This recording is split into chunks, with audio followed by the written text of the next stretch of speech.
ഇനിയുള്ള 6 മാസങ്ങൾ കൊണ്ട് 2026 മെയ്യിൽ സംഭവിക്കാൻ പോകുന്ന സിവിൽ സർവീസ് എക്സാമിനേഷൻ ക്ലിയർ ചെയ്യാൻ പറ്റുമോ? എക്സാമിന് പ്രിലിംസ് ഉണ്ട്, മെയിൻസ് ഉണ്ട്, ഫൈനലി ഇന്റർവ്യൂ. അപ്പൊ ഈ 6 മാസത്തെ ഒരു സ്ട്രാറ്റജി എന്തായിരിക്കണം?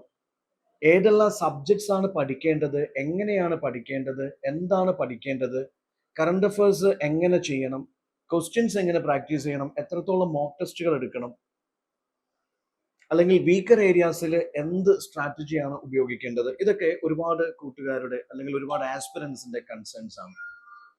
അത് 2-3 വർഷം അറ്റംപ്റ്റ് കൊടുത്തിട്ടുള്ളവരും ആദ്യമായിട്ട് അറ്റംപ്റ്റ് കൊടുക്കാൻ പോകുന്നവർക്കൊക്കെയുള്ള സെയിം കൺസേൺസ് ആണ്. അപ്പൊ ഇവിടെ ഈ വീഡിയോയിൽ ഞാൻ ഉദ്ദേശിക്കുന്നത് വളരെ സിമ്പിൾ ആയിട്ട് ആർക്കും മനസ്സിലാവുന്ന രീതിയിൽ ഏറ്റവും ക്ലിയർ ആയിട്ട് ഈ കാര്യങ്ങൾ നിങ്ങൾക്ക് പറഞ്ഞു തരിക എന്നുള്ളതാണ്.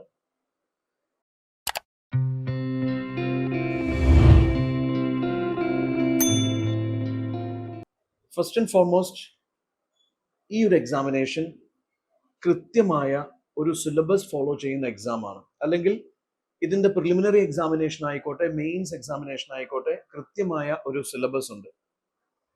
നിങ്ങൾ 6 മാസം കൊണ്ട് ഈ എക്സാം പ്രിപ്പയർ ചെയ്ത് എഴുതി ക്ലിയർ ചെയ്യാൻ ആഗ്രഹിക്കുന്നുണ്ടെങ്കിൽ നിങ്ങൾ ചെയ്യേണ്ടത് ഈ സിലബസ് കൃത്യമായിട്ട് മനസ്സിലാക്കി ഓരോ മൊഡ്യൂളിലും ഓരോ സബ്ജക്റ്റിലും വന്നിരിക്കുന്ന പ്രീവിയസ് ഇയർ ക്വസ്റ്റ്യൻസിന്റെ ഒരു വെയിറ്റേജ് മനസ്സിലാക്കി ഏറ്റവും ഇമ്പോർട്ടൻ്റ് ആയിട്ടുള്ള ഏരിയാസ് ഏതാണ് അല്ലെങ്കിൽ പെരിഫറൽ ഏരിയാസ് ഏതാണെന്ന് കൃത്യമായിട്ട് സെഗ്രിഗേറ്റ് ചെയ്ത് പ്രിപ്പറേഷനിലേക്ക് വന്നു കഴിഞ്ഞാൽ തീർച്ചയായിട്ടും നിങ്ങൾക്ക് ഏറ്റവും നല്ലൊരു അറ്റംപ്റ്റ് 2026 കൊടുക്കാൻ പറ്റും.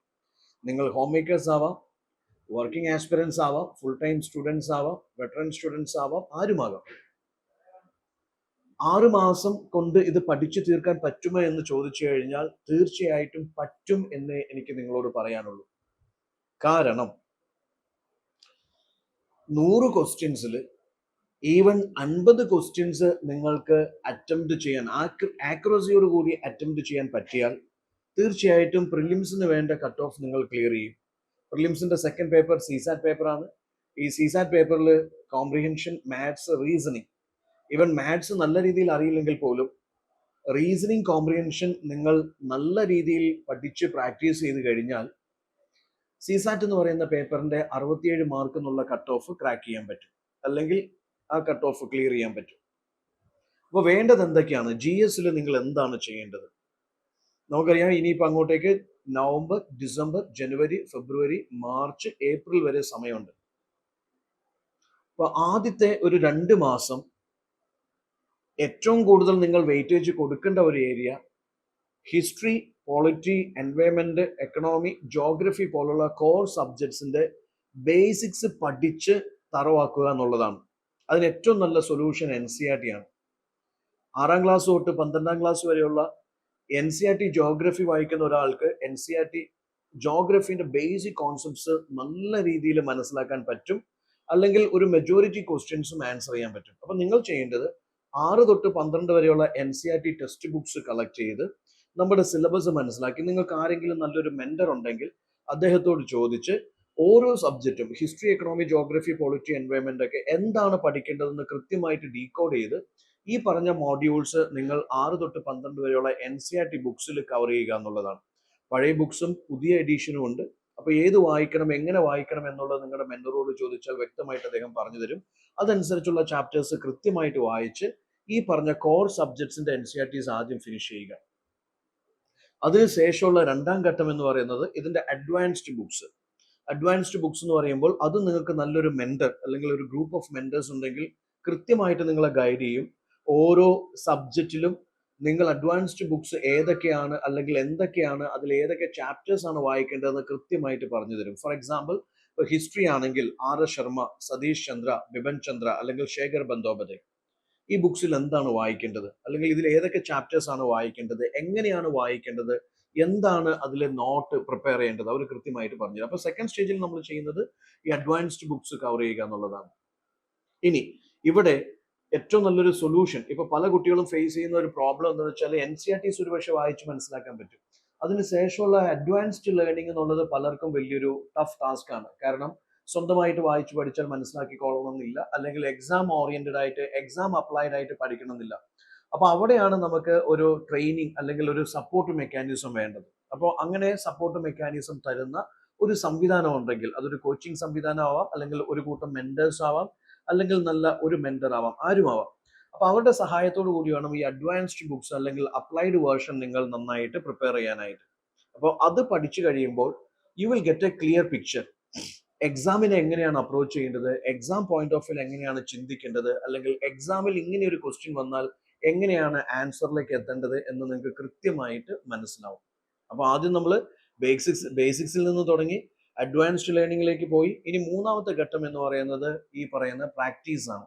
നമ്മൾ പഠിച്ചു, ബേസിക്സ് പഠിച്ചു, ഫൗണ്ടേഷൻ സ്ട്രോങ് ആയി, അപ്ലൈഡ് വേർഷനിലേക്ക് വന്നു, അല്ലെങ്കിൽ അപ്ലൈഡ് ലേണിംഗിലേക്ക് വന്നു. അവിടെ നമുക്ക് എക്സാമിന് എന്തൊക്കെയാണോ വേണ്ടത് റിക്വയർമെന്റ്സ് അനുസരിച്ച് പഠിച്ചു.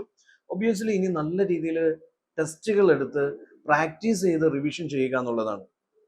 അപ്പോൾ ഈ പറയുന്ന ഡിസംബർ, അതിനുശേഷം ജനുവരി, ഫെബ്രുവരി, ഒരു മാർച്ച്, ഏപ്രിൽ, മെയ് എന്ന് പറയുന്ന 3 മാസം ശരിക്കും റിവിഷന്റെ മാസങ്ങളാണ്. ഓക്കെ, അല്ലെങ്കിൽ എക്സാം വരെയുള്ള സമയം നമ്മൾ ഈ പറയുന്ന റിവിഷനിലായിരിക്കണം ഫോക്കസ് ചെയ്യേണ്ടത്. ഞാൻ ഈ പറയുന്നത് ഇപ്പോൾ പുതിയതായിട്ട് പ്രിപ്പറേഷൻ തുടങ്ങുന്ന കുട്ടികളെ കുറിച്ചാണ് പറയുന്നത്. അപ്പൊ നിങ്ങളെ സംബന്ധിച്ചിടത്തോളം ഈ പറയുന്ന ബേസിക്സ് തൊട്ട് ഒരു അപ്ലൈഡ് ലേണിംഗ് വരെയുള്ള പ്രോസസ്സ് നിങ്ങൾക്ക് വലിയൊരു ടാസ്ക് ആണെന്നുണ്ടെങ്കിൽ തീർച്ചയായിട്ടും നല്ലൊരു കോച്ചിങ് സപ്പോർട്ട് എടുക്കുന്നത് തന്നെയായിരിക്കും. കാരണം നമുക്കിവിടെ സമയം വേസ്റ്റ് ചെയ്യാനില്ല. മാക്സിമം ഒരു മാർച്ച് ആകുമ്പോഴത്തേക്കും നമ്മുടെ പോർഷൻസ് നമുക്ക് പഠിച്ചു കഴിയാൻ പറ്റണം. അതിനുശേഷം നല്ല രീതിയിൽ ടെസ്റ്റുകൾ എടുത്ത് തുടങ്ങണം. നേരത്തെ പ്രിപ്പയർ ചെയ്ത് വന്ന കുട്ടികളെ സംബന്ധിച്ചിടത്തോളം ഇനി അങ്ങോട്ടേക്ക് ടെസ്റ്റുകൾ പ്രാക്ടീസ് ചെയ്യുക എന്നുള്ളതാണ്. നമ്മൾ പഠിച്ചത് നല്ല രീതിയിൽ റിവിഷൻ ചെയ്യാനും, അത് എന്താ പറയുക, ഒരു അപ്ലൈഡ് റിവിഷൻ എന്നുള്ള കോൺസെപ്റ്റിലേക്കൊക്കെ വരുന്നത് ശരിക്കും ടെസ്റ്റുകളിലൂടെ ആയിരിക്കും. അപ്പോൾ തീർച്ചയായിട്ടും ടെസ്റ്റുകൾ എടുത്ത് തുടങ്ങണം.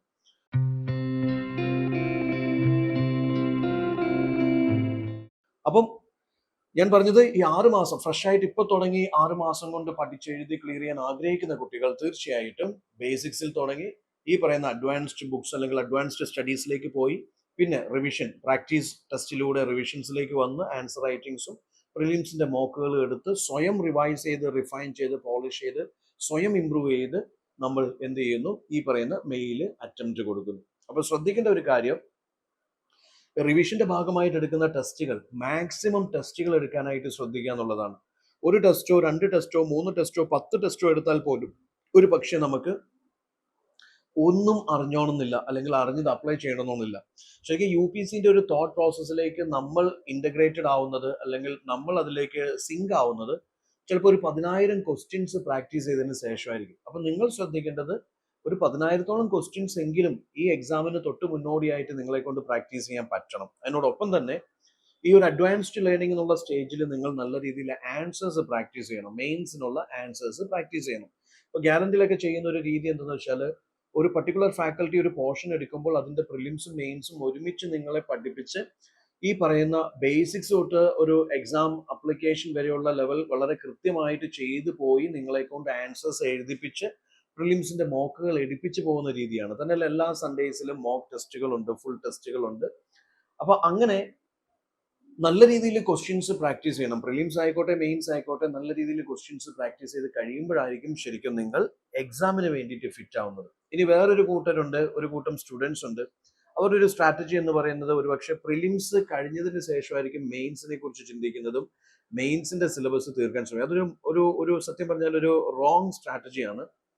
കാരണം പ്രിലിംസ് മെയിൽ സംഭവിച്ചു കഴിഞ്ഞാൽ ഓഗസ്റ്റിലായിരിക്കും മോസ്റ്റ്ലി നമ്മുടെ മെയിൻസ് വരുന്നത്. വെറും ഒരു 2 മാസത്തെ ഗ്യാപ്പിനുള്ളിൽ, അല്ലെങ്കിൽ 2.5 മാസത്തെ ഗ്യാപ്പിനുള്ളിൽ ഒരു മെയിൻസിന്റെ 9 ഡിസ്ക്രിപ്റ്റീവ് പേപ്പേഴ്സ് തീർക്കുക എന്ന് പറയുന്നത് ഒരിക്കലും നടക്കാത്ത കാര്യമാണ്.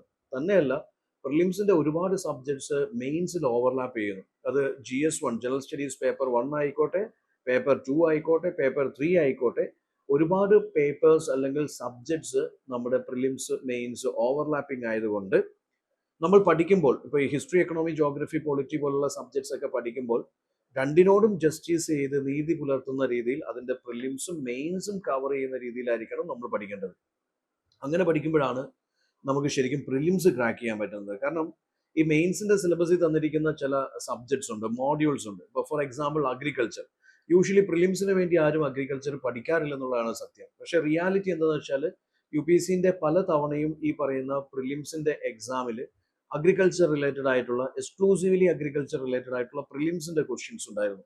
അതുപോലെ തന്നെ അവിടെ നമ്മൾ പഠിക്കുന്ന ഇന്റർണൽ സെക്യൂരിറ്റി ആയിക്കോട്ടെ, ഇന്റർനാഷണൽ റിലേഷൻസ് ആയിക്കോട്ടെ, ഈ പറയുന്ന സോഷ്യൽ ജസ്റ്റിസ് ആയിക്കോട്ടെ, ഗവൺമെന്റ് സ്കീംസ് ആയിക്കോട്ടെ, ഡിസാസ്റ്റർ മാനേജ്മെന്റ് ആയിക്കോട്ടെ, ഈ പറയുന്ന പല ഏരിയാസിൽ നിന്നും, മെയിൻസിന്റെ പല ഏരിയാസിൽ നിന്നും പ്രിലിംസിൽ ക്വസ്റ്റ്യൻസ് ചോദിക്കാറുണ്ട്. അതിന് നമ്മൾ സോക്കോൾഡ് കറണ്ട് അഫയേഴ്സ് എന്ന് വിശേഷിപ്പിക്കുമെങ്കിലും സബ്ജക്ട് വൈസ് അതിനെ മെയിൻസ് പെർസ്പെക്റ്റീവിൽ പഠിച്ചു കഴിഞ്ഞാൽ കോണ്ടെക്സ്ച്വലി, കോൺസെപ്ച്വലി, അനാലിറ്റിക്കലി ചോദിക്കുന്ന ഒരുപാട് ക്വസ്റ്റ്യൻസ് നമുക്ക് പ്രിലിംസിൽ ആൻസറബിൾ ആവും ഇഫ് നമ്മൾ മെയിൻസ് പെർസ്പെക്റ്റീവിലാണ് പ്രിലിംസിനെ അപ്രോച്ച് ചെയ്യുന്നതെങ്കിൽ.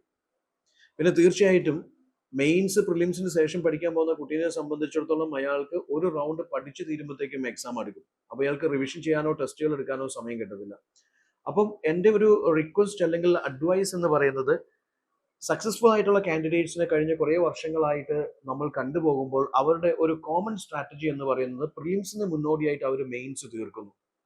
പിന്നെ മെയിൻസിന്റെ ബാക്കിയുള്ള കറണ്ട് അഫയേഴ്സ് അല്ലെങ്കിൽ വളരെ ലിമിറ്റഡ് ആയിട്ടുള്ള കുറച്ച് portions, of course optional is the, പക്ഷെ അതിൻ്റെ ഒരു സിലബസ് അറ്റ്ലീസ്റ്റ് ഒരു 60-70% അവർ തീർത്ത് വെച്ചതിന് ശേഷമാണ് പ്രിലിംസിന് ശേഷം ഓപ്ഷനിൽ ഇൻവെസ്റ്റ് ചെയ്യുന്നത്. അപ്പൊ അങ്ങനെ ചെയ്തെങ്കിൽ മാത്രമേ നമ്മുടെ മെയിൻസ് നന്നായിട്ട് ചെയ്യാൻ പറ്റുള്ളൂ. നമുക്കറിയാം പ്രിലിംസ് ഒരു സ്ക്രീനിങ് ടെസ്റ്റ് മാത്രമാണ്. പ്രിലിംസിന്റെ സ്കോർ ഈ പറയുന്ന ഫൈനൽ റിസൾട്ടിൽ പരിഗണിക്കുന്നില്ല. അതുകൊണ്ട് തന്നെ പ്രിലിംസിന് ശേഷം മെയിൻസിൽ നമ്മൾ എന്താണോ സ്കോർ ചെയ്യുന്നത്, മെയിൻസ് എഴുതാനുള്ള ഒരു ചവിട്ടുപടി മാത്രമാണ് പ്രിലിംസ്. മെയിൻസിൽ നിങ്ങൾ എന്താണോ സ്കോർ ചെയ്യുന്നത്, ഇന്റർവ്യൂവിൽ എന്താണോ സ്കോർ ചെയ്യുന്നത്, അതിനെ ആശ്രയിച്ചിരിക്കും ഫൈനൽ റിസൾട്ട് എന്ന് പറയുന്നത്. മെയിൻസിൽ GS1, GS2, GS3 പോലുള്ള സബ്ജക്ട്സിൽ ഓൺ ആൻ ആവറേജ് ഒരു 100+ നമുക്ക് സ്കോർ ചെയ്യാൻ പറ്റണം. എത്തിക്സ് എന്ന് പറയുന്ന ഒരു പേപ്പർ ഉണ്ട്, GS4 എന്ന് പറയുന്ന ഒരു പേപ്പർ, അതുപോലെ തന്നെ SA എന്ന് പറയുന്ന ഒരു പേപ്പർ ഉണ്ട്, അതുപോലെ നിങ്ങളുടെ ഓപ്ഷണൽ സബ്ജക്ട്സ്. ഇതിൽ വരുന്ന നിങ്ങളുടെ സ്കോർ, അല്ലെങ്കിൽ എത്രത്തോളം നിങ്ങൾക്ക് കൂടുതൽ സ്കോർ ചെയ്യാൻ പറ്റുമോ അത്രത്തോളം നിങ്ങൾക്ക് ഈ പറയുന്ന UPSC civil service exam crack ചെയ്യാനുള്ള സാധ്യതയും ടോപ്പ് റാങ്കിലേക്ക് വരാനുള്ള സാധ്യതയും കൂടുതലാണ്. അതിനുശേഷം വരുന്നത് പേഴ്സണാലിറ്റി ടെസ്റ്റ് ആണ്. ഇന്റർവ്യൂ എന്ന് പറയുന്ന പേഴ്സണാലിറ്റി ടെസ്റ്റ് തീർച്ചയായിട്ടും മെയിൻസിൽ നന്നായിട്ട് സ്കോർ ചെയ്യുന്ന ഒരാളെ സംബന്ധിച്ചിടത്തോളം പേഴ്സണാലിറ്റി ടെസ്റ്റ് ഒരിക്കലും ഒരു ബാലികേറാമല അല്ല എന്നുള്ളതാണ് ഇതുവരെയുള്ള റിസൾട്ട്സ് സൂചിപ്പിക്കുന്നത്. ഓക്കെ,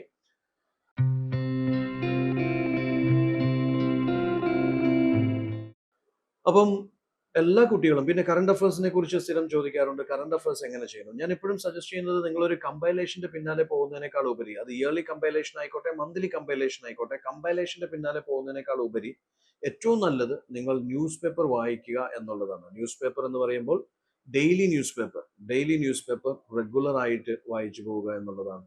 ന്യൂസ് പേപ്പർ വായിക്കേണ്ടത് എന്താണെന്ന് ചോദിച്ചു കഴിഞ്ഞാൽ അതിന്റെ ഒരു എഡിറ്റോറിയൽ പേജ് ഉണ്ട്, ഒപ്പീനിയൻ പേജ് ഉണ്ട്, അല്ലെങ്കിൽ സയൻസ്, ഇന്റർനാഷണൽ റിലേഷൻസ്, അല്ലെങ്കിൽ എക്കണോമി പോലുള്ള പേജസ് മസ്റ്റ് റീഡ് ആണ്. കാരണം അതൊക്കെ തന്നെയാണ് നമ്മുടെ സിലബസിലെ പ്രധാനപ്പെട്ട മോഡ്യൂൾസ് എന്ന് പറയുന്നത്. അപ്പം ഇന്റർനാഷണൽ റിലേഷൻസുമായി ബന്ധപ്പെട്ട ഇന്ത്യ അഫ്ഗാനിസ്ഥാൻ റിലേഷൻസ്, അല്ലെങ്കിൽ India US relations, India Israel relations, അല്ലെങ്കിൽ India and its neighbourhood, international agencies, organisations, international treaties, ഇതൊക്കെയായി ബന്ധപ്പെട്ട് വരുന്ന എന്ത് ആർട്ടിക്കിൾസ് ഉണ്ടെങ്കിലും മസ്റ്റ് റീഡ് ആണ്. ഇന്ത്യൻ എക്കണോമിക് ഡെവലപ്മെന്റൽ ഇഷ്യൂസുമായി ബന്ധപ്പെട്ട് വരുന്ന ആർട്ടിക്കിൾസ് മസ്റ്റ് റീഡ് ആണ്. വിമൻ എംപവർമെന്റുമായി ബന്ധപ്പെട്ട് വരുന്ന ഇഷ്യൂസ് മസ്റ്റ് റീഡ് ആണ്. അവർ കോൺസ്റ്റിറ്റ്യൂഷണൽ അമെൻഡ്മെന്റ്, സുപ്രീം കോടതി ജഡ്ജ്മെന്റ്സ്, പാർലമെന്ററി ഡിബേറ്റ്സ്, അതുപോലെ തന്നെ ഗവൺമെന്റ് സ്കീംസ്, പിന്നെ സയൻസുമായി ബന്ധപ്പെട്ട സയൻസ് ടെക്നോളജിക്കൽ ഡെവലപ്മെന്റ്സ്, ഇനീഷ്യേറ്റീവ്സ്, അതുപോലെ തന്നെ നമ്മുടെ കൾച്ചറൽ ഹെറിറ്റേജുമായി ബന്ധപ്പെട്ട ആർട്ടിക്കിൾസ്, പിന്നെ നമ്മുടെ ജോഗ്രഫിക്കൽ ഇഷ്യൂസ്, ക്ലൈമറ്റ് ചേഞ്ചുമായി ബന്ധപ്പെട്ട ആർട്ടിക്കിൾസ്, അല്ലെങ്കിൽ എൻവയൺമെന്റ്, സ്പീഷീസ്, റംസാർ സൈറ്റ്സ്, ഇതൊക്കെ ബന്ധപ്പെട്ട് വരുന്ന ആർട്ടിക്കിൾസ്, ഇതൊക്കെ മസ്റ്റ് റീഡ് ആണ്. അത് തീർച്ചയായിട്ടും ന്യൂസ് പേപ്പറിൽ നിങ്ങൾ വായിച്ചിരിക്കണം. അപ്പോൾ എല്ലാ ദിവസവും നിങ്ങളിപ്പോൾ വർക്കിംഗ് ആസ്പിറൻസ് ആണെങ്കിലും ജോലിയുടെ ഇടയിൽ കിട്ടുന്ന ഒരു സമയം തീർച്ചയായിട്ടും നിങ്ങൾക്ക് ന്യൂസ് പേപ്പർ റീഡിങ്ങിന് വേണ്ടിയിട്ട് ഇൻവെസ്റ്റ് ചെയ്യാം. അപ്പോൾ ഇങ്ങനെ ഒരു ബാലൻസ്ഡ് അപ്രോച്ചിലേക്ക് വന്നു കഴിഞ്ഞാൽ തീർച്ചയായിട്ടും നിങ്ങൾക്ക് ഈ പറയുന്ന നമ്മുടെ സിവിൽ സർവീസ് എക്സാം ക്രാക്ക് ചെയ്യാൻ പറ്റും. മറ്റൊരു പ്രധാനപ്പെട്ട കാര്യം എന്താണെന്ന് വെച്ച് കഴിഞ്ഞാൽ നമ്മുടെ സിസാറ്റ് ഞാൻ പറഞ്ഞു, മാത്സ് ബാക്ക്ഗ്രൗണ്ട് ഇല്ലാത്ത കുട്ടികൾക്കും ക്ലിയർ ചെയ്യാൻ പറ്റുമെന്ന് പറയുമ്പോഴും മാത്സിൽ എല്ലാവർക്കും ചെയ്യാൻ പറ്റുന്ന ചില മോഡ്യൂൾസ് ഉണ്ട്. അത് ചിലപ്പം നമ്പർ സിസ്റ്റം ആയിരിക്കും, അല്ലെങ്കിൽ നമ്മുടെ what is called percentage ratio proportion ആവാം, നമുക്ക് ചെയ്യാൻ പറ്റുന്ന പ്രോബബിലിറ്റി ആവാം, അല്ലെങ്കിൽ റീസണിങ്ങിന്റെ എക്സ്ക്ലൂസീവ് ആയിട്ടുള്ള മോഡ്യൂൾസ് ആവാം, കോംപ്രിഹെൻഷൻ ആവാം. കോംപ്രിഹെൻഷൻ മാത്രം ചെയ്താലും 75 മാർക്കിന്റെ സ്കോപ്പ് ഉണ്ട്. അപ്പൊ നമുക്ക് നന്നായിട്ട് ചെയ്യാൻ പറ്റുന്ന കുറെ ഏരിയാസ് ഉണ്ട്. ആ ഏരിയാസിൽ അത്യാവശ്യം സമയം ഇൻവെസ്റ്റ് ചെയ്താൽ പോലും നിങ്ങൾക്ക് കൂളായിട്ട് ഈ പറയുന്ന സിസാറ്റ് ക്രാക്ക് ചെയ്യാനായിട്ട് പറ്റും. അപ്പൊ ഇത്രയും കാര്യങ്ങളാണ് നമ്മൾ ശ്രദ്ധിക്കേണ്ടത്. എക്സാം ഒരിക്കലും നമ്മൾ അണ്ടർ എസ്റ്റിമേറ്റ് ചെയ്യേണ്ട, അതുപോലെ തന്നെ എക്സാമിനെ കുറിച്ച് ഓവറായിട്ട് ടെൻസ്ഡ് ആവുകയും വേണ്ട. യു പി എസ് സിൻ്റെ ഒരു മീറ്ററിൽ മാത്രം നമ്മൾ ചിന്തിച്ചാൽ മതി. U P S C set ചെയ്യുന്ന ഒരു പർട്ടിക്കുലർ സ്റ്റാൻഡേർഡ് ഉണ്ട്, അത്രയും നമ്മൾ പോയാൽ മതി. അതിൻ്റെ താഴേക്കും അതിൻ്റെ മേലേക്കും നമ്മൾ പോകണ്ട. തീർച്ചയായിട്ടും ആ ക്വസ്റ്റ്യൻസ് സോൾവ് ചെയ്ത് നിങ്ങൾ മുന്നോട്ട് പോകുമ്പോൾ U will get an idea. എന്താണ്, എവിടം വരെയാണ് ചിന്തിക്കേണ്ടത്, എങ്ങനെയാണ് സോൾവ് ചെയ്യേണ്ടത്, എന്തൊക്കെയാണ് ചെയ്യേണ്ടാത്തത് എന്നതിനെക്കുറിച്ച് കൃത്യമായ ഒരു ധാരണ നിങ്ങൾക്ക് കിട്ടും. ഓക്കെ, അപ്പം അങ്ങനെയുള്ള കാര്യങ്ങൾ എല്ലാവരും ശ്രദ്ധിക്കുക. എക്സാമിനെ കുറിച്ച് പ്രത്യേകം ഞാൻ പറയുന്നു, എക്സാം എല്ലാവരും പറയുന്ന ഒരു കാര്യം, this is known predictable exam എന്നാണ്, ഒരിക്കലും പ്രിഡിക്റ്റ് ചെയ്യാൻ പറ്റാത്ത ഒരു എക്സാം എന്നാണ്. പക്ഷെ ഒരു കാര്യം ഞാൻ നിങ്ങളോട് പറഞ്ഞോട്ടെ, എത്രത്തോളം അൺപ്രഡിക്റ്റബിലിറ്റി ഉണ്ടെങ്കിൽ പോലും ഈ എക്സാം എപ്പോഴും റൺ ചെയ്യുന്നത് ഒരു പക്ക സിലബസ് ട്രാക്കിലാണ്. ഇതിനൊരു സിലബസ് ഉണ്ട്. നിങ്ങളെ സംബന്ധിച്ചിടത്തോളം 100-ൽ 100 ക്വസ്റ്റ്യൻസും സോൾവ് ചെയ്യണമെന്ന് ഒരു നിർബന്ധമില്ല. 100-ൽ 50 ക്വസ്റ്റ്യൻസ് ആക്യുറസിയോടുകൂടി സോൾവ് ചെയ്ത് കഴിഞ്ഞാൽ ഞാൻ പറയുന്നു നിങ്ങൾ പേപ്പർ 1 ക്രാക്ക് ചെയ്തു. ഇനി രണ്ടാമത്തെ പേപ്പർ സിസാറ്റിലെ 80 ക്വസ്റ്റ്യൻസ് ആണ്, ഒരു ക്വസ്റ്റ്യന് 2.5 മാർക്ക് വെച്ചിട്ടാണ് എങ്കിൽ പോലും, ഇനി മാത്സിന്റെ ടഫർ ക്വസ്റ്റ്യൻസ് നിങ്ങൾ ടച്ച് ചെയ്യണ്ട, മാത്സ് ബാക്ക്ഗ്രൗണ്ട് ഇല്ലെങ്കിൽ. ബാക്കിയുള്ള ഏരിയാസ് അത്യാവശ്യം നല്ല രീതിയിൽ നിങ്ങൾ ചെയ്ത് കഴിഞ്ഞാൽ, അത്യാവശ്യം ചെയ്യാൻ പറ്റുന്ന റീസണിങ്ങിന്റെ ക്വസ്റ്റ്യൻസും കോംപ്രിഹെൻഷന്റെ ക്വസ്റ്റ്യൻസും നിങ്ങൾ ചെയ്ത് കഴിഞ്ഞാൽ ഈ 67 അച്ചീവബിൾ ആണ്. 200-ൽ 67 മാർക്ക് മതി, അത് അച്ചീവബിൾ ആണ്. അങ്ങനെ ചെയ്താൽ തീർച്ചയായിട്ടും പ്രിലിംസ് ക്രാക്ക് ചെയ്യും, മെയിൻസിലേക്ക് നിങ്ങൾക്ക് എൻട്രി കിട്ടും. മെയിൻസ് ഒരിക്കലും ആൻസർ റൈറ്റിംഗ് എന്ന് പറയുന്ന ഒരു ഏരിയ ഒരിക്കലും കോംപ്രമൈസ് ചെയ്യാൻ പാടില്ലാത്ത, ഒരുപാട് കുട്ടികൾ കോംപ്രമൈസ് ചെയ്യുന്ന ഒരു ഏരിയ ആണ് ഈ ആൻസർ റൈറ്റിംഗ്. ഒരിക്കലും കോംപ്രമൈസ് ചെയ്യാൻ പാടില്ലാത്ത ഏരിയ ആണ് ആൻസർ റൈറ്റിംഗ്. ആൻസർ റൈറ്റിംഗ് ചെയ്ത് നിങ്ങളുടെ മിസ്റ്റേക്സ് നിങ്ങൾ സ്വയം തിരിച്ചറിഞ്ഞ്, ഒരു എക്സ്പെർട്ട് മെന്ററിന്റെ സപ്പോർട്ടോട് കൂടി എവിടേക്കാണ് നിങ്ങൾ മിസ്റ്റേക്സ് വരുത്തുന്നത് സ്വയം തിരിച്ചറിഞ്ഞ് നിങ്ങൾ ഇമ്പ്രൂവ് ചെയ്യാൻ പറ്റുമെങ്കിൽ മാത്രമേ ഈ പറയുന്ന സോക്കോൾഡ് നമ്മുടെ മെയിൻസിൽ നമുക്ക് നന്നായിട്ട് സ്കോർ ചെയ്യാൻ പറ്റുള്ളൂ. യു പി സിന്റെ ഒരു ശൈലിയുണ്ട്, ആൻസർ എഴുതേണ്ട ഒരു ശൈലിയുണ്ട്, ഒരു പാറ്റേൺ ഉണ്ട്, ഒരു സ്ട്രക്ചർ ഉണ്ട്. അത് നമുക്ക് മനസ്സിലാക്കാൻ പറ്റണം. ഒരു ബ്യൂറോക്രാറ്റ് എങ്ങനെയാണോ ചിന്തിക്കുന്നത് ആ ഒരു പെർസ്പെക്റ്റീവിൽ ഒരു ആൻസർ എഴുതാൻ പറ്റണം, ഒരു ഇഷ്യൂ, ഒരു ചലഞ്ചിനെ അഡ്രസ് ചെയ്യാൻ പറ്റണം. ആൻസർ റൈറ്റിംഗും ഒരു ആർട്ടാണ്. അത് നമ്മൾ കുറേ ശീലിച്ച് നമ്മുടെ വരുതിയിലാക്കേണ്ട ഒരു ആർട്ടാണ്. ഇത്രയും കാര്യങ്ങൾ എല്ലാവരും ശ്രദ്ധിക്കുക. ഇനി കൂടുതലായിട്ട് നിങ്ങൾക്ക് ഗാലന്റിന്റെ പ്രോഗ്രാംസിനെ കുറിച്ചോ അല്ലെങ്കിൽ എന്നോട് സംസാരിക്കാനോ ഒക്കെ താല്പര്യമുണ്ടെങ്കിൽ definitely you can contact us. ഗാലന്റിന്റെ ടോപ്പേഴ്സുമായിട്ട് സംസാരിക്കാനും ഗാലന്റ് AS അക്കാദമി അവസരം ഒരുക്കുന്നതാണ്. Wishing you all the best. Thank U.